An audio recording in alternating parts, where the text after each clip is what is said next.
नमस्कार मु मंजू आज रज उपलक्षे आपण माने समस्त को मोर बहुत बहुत स्वागत ता सहित मो channel Odisha kitchen with Manju channel को आपण माने समस्त को मोर स्वागत।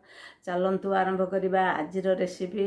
आज मु एक नियारा रेसिपी आपण मानक सहित शेयर करिया को जाउछि। रज उपलक्षे हमर मांडियार पोड़पिठा जोटा कि आमे सबुदिने बिरि चाउलर पोड़पिठा खाउछंती। आज मु एक नियारा पोड़पिठा करूछि सेही रेसिपीटी मु आपण मानक सहित आज शेयर करिबी।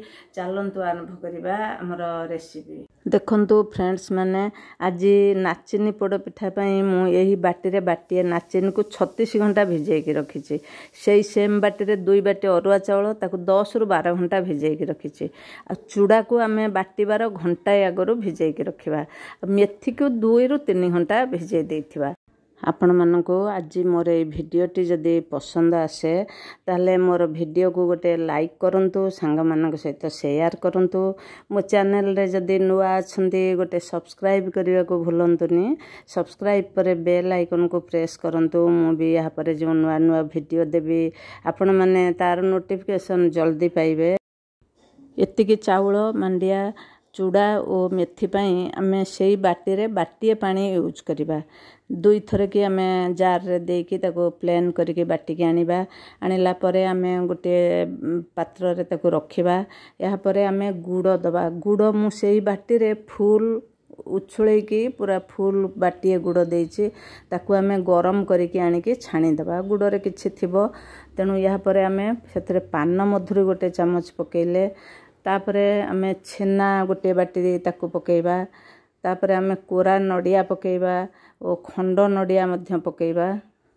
एहिटारे किछि ड्राई फ्रूट भाजी के पकेइ परिबे। एहिटारे आमे स्वाद अनुसार लूण पकेइबा। लूण पकेइकी ताको आमे भल्ल भाबरे गोळेकी 5 रु 10 मिनिट पई रखि दबा। एबे आमे कदली पत्र किंबा शाल पत्र मु एठी कदली पत्र खंडे नेइछि ताको गरम कर देली केना पत्र फाटी जीवनी।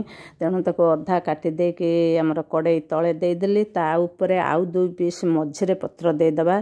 पिठाटी तळ हमर बेसी पोडी जीवनी। यहाँ पर कौन करिबा एथिरे आमे तेल किंबा घिओ पकेइकी चारिआडे लगेई दबा। कड़ाईटी को भल्ल भाबरे गरम करिबा। एही समय रे आणरे आमे खाइबा सोडा टिके पकेइकी भल्ल भाबरे फेंटिकी नेई आमे से गरम कड़ारे ढाली दबा। ढालिकी आमे गोटे कवर करिकी 20 रु 30 मिनिट छाड़ी दबा। 30 मिनिट परे आमे देखिबा हमर पिठाटी मझिटी सिझिनी। तेणु आमे आउ 10 मिनिट ताको घोड़े दबा। 10 मिनिट परे पिठाटी को नौटे देकी आमे आउ 10 मिनिट मीडियम फ्लेम रे छाड़ी दबा। यहाँ परे आमे देखंतु पिठाटी खूब सुंदर भाबरे ऊपर और तळ सेम परिमाण रे पोड़ी जाइछि। एबे आमे पिठाटी को काटिकी देखिबा हमर केते सुंदर हेछि मझी अंशटी। देखंतु आजर भिडियोटी जदि आपण मानको पसंद आसे भिडियो को गोटे लाइक शेयर और सब्सक्राइब करिया को भूलंतुनी। धन्यवाद। जय जगन्नाथ।